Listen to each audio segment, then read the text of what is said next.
I think, as far as I'm concerned, coach training is for everybody. Not just for coaches. Anybody who would like to improve the way that they're showing up in their life.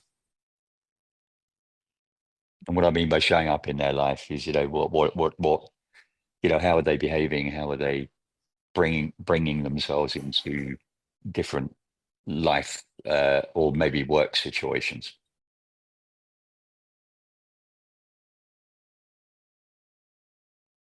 Self-efficacy,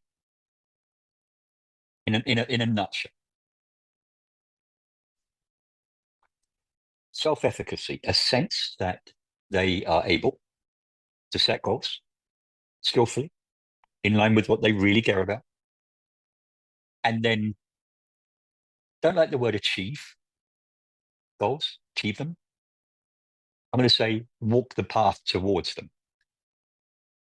Because achievement of goals, whatever people love to say, whatever you hear from companies particularly, is achievement of goals can never be guaranteed unless those goals are atomic goals. So what I mean by an atomic goal is I can set a goal to show up in a particular way in a particular meeting. I can set that as a goal.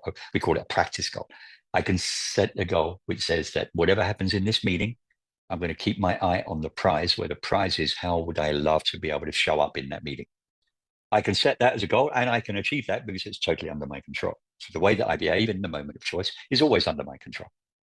It's never true to say, well, I said that because you said this. No. I said that because I'd forgotten how to behave skillfully in the moment that you said that, or in the moment just after you said that, or did this. So we can always be totally in control of our practice goals. And that's about the only thing that we can actually be in control of. The outcome of us achieving that practice goal is always slightly uncertain. We could say that there's a higher probability. So if I'm kind to you, it is more likely that you're going to be able to see things clearly and more kindly and more compassionately. And if I'm kind to you, even though maybe I'm feeling a bit hostile, it is more likely that you're going to see things clearly. Because we see things clearly when we're not triggered. We see things more clearly when others are being compassionate to us. That's just a biological fact. So if the goal is to support others to see things more clearly, then we need to show up often with kindness and or compassion and empathy and understanding, rather than what we traditionally do when people don't seem to be following us, is behaving with hostility, which doesn't help anything, because it makes the other person less resourceful and narrows their focus to the things, to their own cognitive imbalances. So self-efficacy is about, I know that I can show up at my best. Everything else is a bonus. And of course, the outcomes that I would love to have in my life are more likely to happen if I'm at my best relative to those outcomes moment by moment. But I know that that's not guaranteed.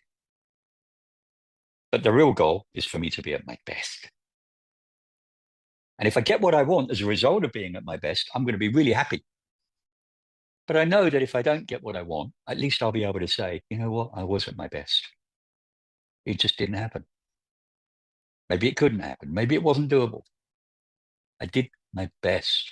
And when we know that we're able to bring our best into a moment, it turns out, and most people don't realize this, but the big secret is that happiness is knowing that we were at our best rather than what we got from it.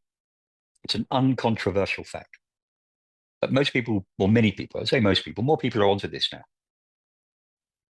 But a lot of people still think it's all about what they can get rather than what they bring into their lives. Now, it turns out that if you pour yourself skillfully into your life and you've got your outcome in view as you do that, then it's actually more likely to happen.